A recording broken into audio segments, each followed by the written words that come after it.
Oiê! Gente, continuando, então, capítulo 41. Eu gosto demais dessa história, gente. José explica os sonhos do rei. 2 anos se passaram. Um dia o rei do Egito sonhou que estava de pé na beira do rio Nilo. De repente saíram do rio 7 vacas bonitas e gordas, que começaram a comer o capim da beira do rio. Logo em seguida saíram do rio outras 7 vacas, feias e magras, que foram ficar perto das primeiras vacas, na beira do rio, e as vacas feias e magras engoliram as bonitas e gordas. Aí o rei acordou, mas tornou a dormir e teve outro sonho. Desta vez ele viu 7 espigas de trigo que saíam de um mesmo pé. Elas eram boas e cheias de grãos. Depois saíram 7 espigas secas e queimadas pelo vento quente do deserto, e elas engoliram as 7 espigas cheias e boas. O rei acordou, tinha sido um sonho. De manhã ele estava muito preocupado e por isso mandou chamar todos os adivinhos e todos os sábios do Egito. O rei contou os seus sonhos, mas nenhum dos sábios foi capaz de dar a explicação. Então o chefe dos copeiros disse ao rei: Chegou a hora de confessar um erro que cometi. Um dia o Senhor ficou com raiva de mim e do chefe dos padeiros e nos mandou para a cadeia, na casa do capitão da guarda. Certa noite, cada um de nós teve um sonho, e cada sonho queria dizer uma coisa. Lá na cadeia estavam com a gente um moço hebreu, que era escravo do capitão da guarda. Contamos a esse moço os nossos sonhos, e ele explicou o que queriam dizer. Eu voltei para o meu serviço e o padeiro foi enforcado. Então o rei mandou chamar José e foram depressa tirá-lo da cadeia. Ele fez a barba, trocou de roupa e se apresentou ao rei. Então o rei disse: Eu tive um sonho que ninguém conseguiu explicar. Ouvi dizer que você é capaz de explicar sonhos. Isso não depende de mim, respondeu José. É Deus quem vai dar uma resposta para o bem do Senhor, ó rei. Aí o rei disse: Sonhei que estava de pé na beira do rio Nilo. De repente saíram do rio 7 vacas bonitas e gordas, que começaram a comer o capim da beira do rio. Depois saíram do rio outras 7 vacas, mas estas eram feias e magras. Em toda a minha vida eu nunca vi no Egito vacas tão feias como aquelas. E as vacas feias e magras engoliram as bonitas e gordas, mas nem dava para notar isso, pois elas continuavam tão feias como antes. Então eu acordei. Depois tive outro sonho. Eu vi 7 espigas de trigo, boas e cheias de grãos, as quais saíam de um mesmo pé. Depois saíram 7 espigas secas e queimadas pelo vento quente do deserto. E elas engoliram as 7 espigas cheias e boas. Eu contei os sonhos aos adivinhos, mas nenhum deles foi capaz de explicá-los. Então José disse ao rei: Os 2 sonhos querem dizer a mesma coisa. Por meio deles, Deus está dizendo ao Senhor o que ele vai fazer. As 7 vacas bonitas são 7 anos e as 7 espigas boas também são. Os 2 sonhos querem dizer uma coisa só. As 7 vacas magras e feias que saíram do rio depois das bonitas, e também as 7 espigas secas e queimadas pelo vento quente do deserto, são 7 anos em que vai faltar comida. É exatamente como eu disse. Deus mostrou ao Senhor, ó rei, o que ele vai fazer. Virão 7 anos em que vai haver muito alimento em todo o Egito. Depois virão 7 anos de fome. E a fome será tão terrível que ninguém lembrará do tempo em que houve muito alimento no Egito.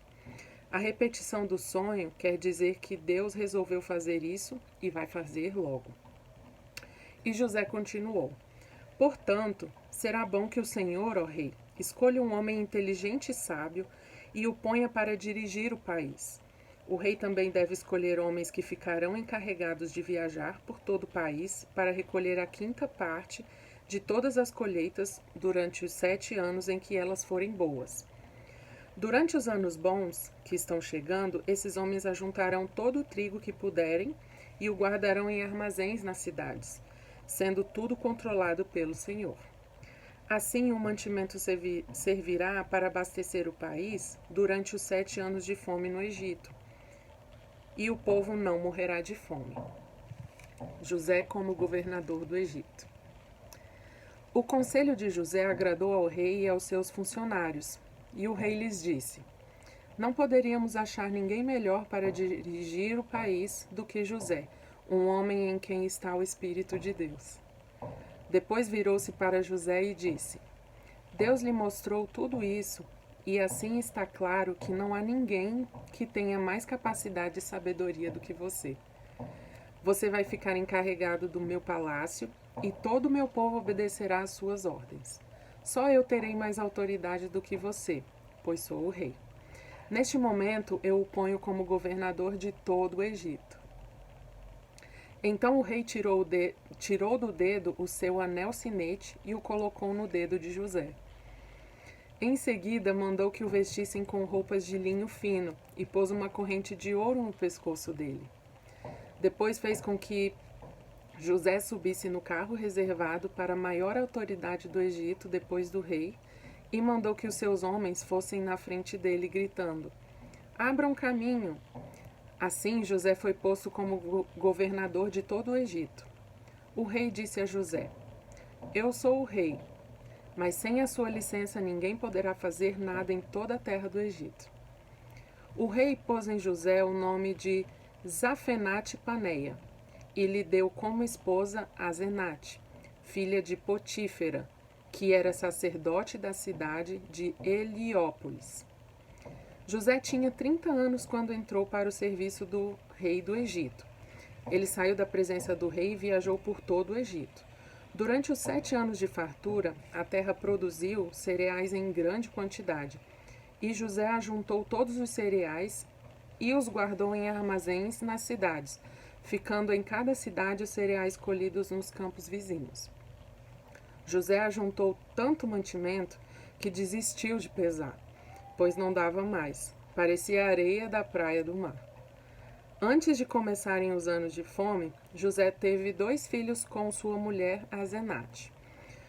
Pôs no primeiro o nome de Manassés e explicou assim: Deus me fez esquecer todos os meus sofrimentos e toda a família do meu pai. No segundo filho, pôs o nome de Efraim e disse: Deus me deu filhos no país onde tenho sofrido. Então acabaram-se os 7 anos de fartura do Egito. E, como José tinha dito, começaram os 7 anos de fome. Nos outros países o povo passava fome, mas em todo o Egito havia o que comer. Quando os egípcios começaram a passar fome, foram pedir alimento ao rei. Ele disse: Vão falar com José e façam o que ele disser. Quando a fome aumentou no país inteiro, José abriu todos os armazéns e começou a vender cereais aos egípcios. E de todos os países vinha gente ao Egito para comprar cereais de José, pois no mundo inteiro havia uma grande falta de alimentos. Esse é o capítulo 41. Aqui no versículo 16, José retoma, né, essa ideia e expressa essa ideia de que a interpretação do sonho não era dele. Quem daria alguma interpretação, algum significado seria a inspiração do próprio Deus, né? E foi exatamente isso que aconteceu. Ele conta, né, a interpretação dos sonhos e junto com essa interpretação ele dá um conselho, né, um conselho de como gerir aquela situação, né? E com o conselho que ele deu, o rei decidiu colocá-lo como o gerente ali da situação, né? Eu acho que até um cargo maior do que gerente, né? Meio que um CEO, sei lá, alguma coisa assim, né? E mas ele nunca tinha desempenhado nenhuma atividade tão grande daquele jeito, né? Mas quando Deus nos coloca numa posição, mesmo que a gente não saiba, mesmo que a gente não entenda, Deus vai nos capacitar para realizar aquilo. E foi o que aconteceu. José fez da melhor forma e, de certa forma, o bom governo dele serviu para preservar a vida das próximas gerações que viriam até chegar em Jesus, né? Então, quando a gente se propõe a fazer alguma coisa, é muito importante que a gente faça bem feito, faça com responsabilidade, com afinco, com dedicação, porque a gente não sabe exatamente no que aquilo vai dar. A gente pode não saber, né? Mas a gente pode estar contribuindo para algo maior, né? Apesar de a gente estar fazendo algo que naquele momento pareça pequeno. Então, fazer tudo direitinho agrada a Deus. Continuando, nesse capítulo a gente vê que José tem uma relação muito interessante com Deus, né? O meio que Deus encontrou de falar com José foram os sonhos, né? Cada um de nós entende Deus falando conosco de um jeito diferente. José, a comunicação de Deus com José era por sonho. E Deus dava essa interpretação, ele conseguia entender o que aquele sonho dizia, né? Porque os sonhos são meio que metáforas, né? Às vezes a gente tem uns sonhos meio malucos, né? Enfim, que a gente não consegue entender. Mas no caso de José aqui, os sonhos eram Deus falando o que ele estava prestes a fazer, né? E quando ele conseguiu interpretar isso, ele demonstrou que ele tinha o Espírito de Deus nele. Quando a gente tem o Espírito de Deus na gente, a gente pode se tornar um canal de bênção para o lugar onde a gente está. Seja no governo, seja no nosso local de trabalho, seja na faculdade, seja na escola. A nossa vida pode ser bênção para aquele lugar. Então, se Deus tá tentando te usar, fique feliz e deixa Deus te usar, deixa fluir de você essa bênção que Deus está querendo dar para aquele lugar onde você está. No verso 42, o rei deu o anel de sinete dele. Ele recebeu José depois de tanta humilhação, né? Ele começou a receber as bênçãos e a ser honrado, né? Imagina, o rei deu o anel dele, que representava a própria assinatura dele, né? E que esse anel ele era usado em correspondências para lacrar a carta ou o documento que estivesse sendo enviado. E servia como uma assinatura para a pessoa que está recebendo saber de quem vem, né? Imagina você receber uma honra dessa de um rei.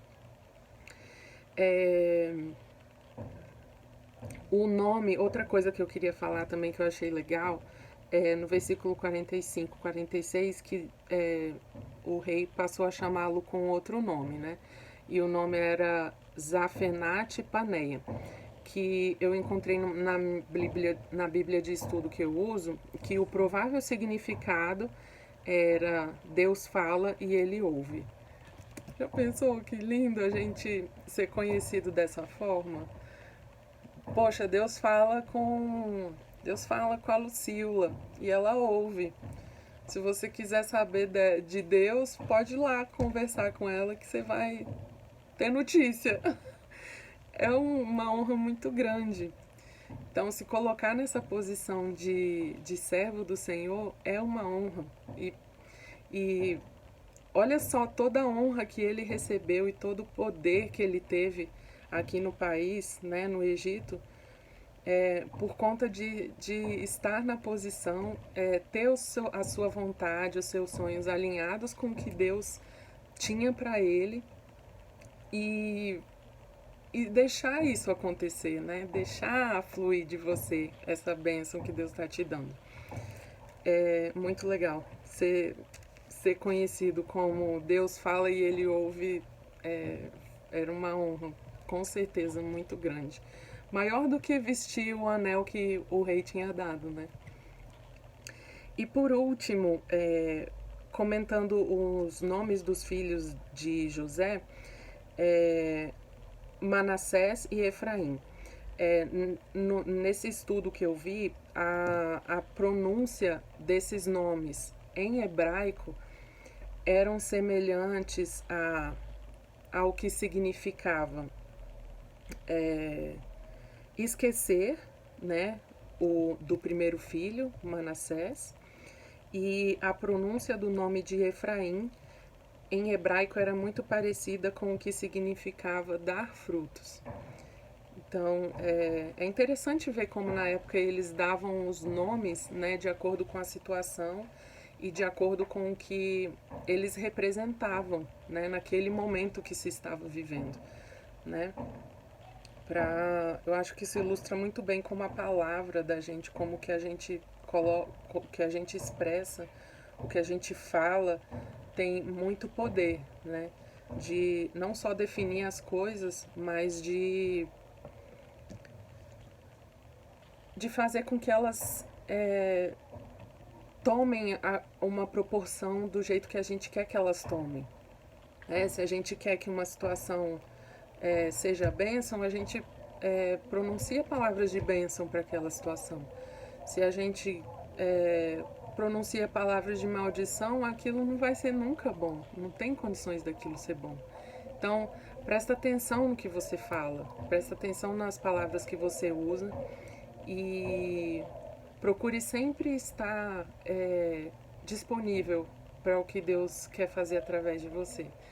Porque não existe honra maior do que se colocar à disposição dele e um mundo todo, um rei, te reconhecer como Deus fala e essa pessoa aí ouve.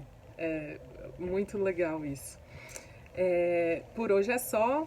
Vejo você amanhã, quarta, no capítulo 42. Até lá!